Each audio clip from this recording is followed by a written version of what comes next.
Kan bila interview tanya Menteri Besar Negeri sendiri pun tak tahu. Kan siapa nama Menteri Besar? Datuk Seri Osman Aruf tu tahun bila tu? Cari kat dalam Google agaknya kan. Cari akhirnya yang tu lah yang dia jawab.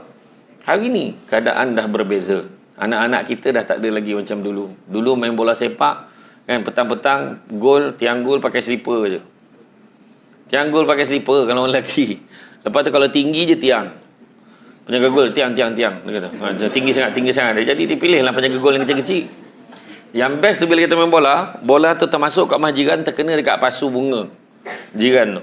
Kalau kita takut, hilang. Clear padang tu, tak ada orang.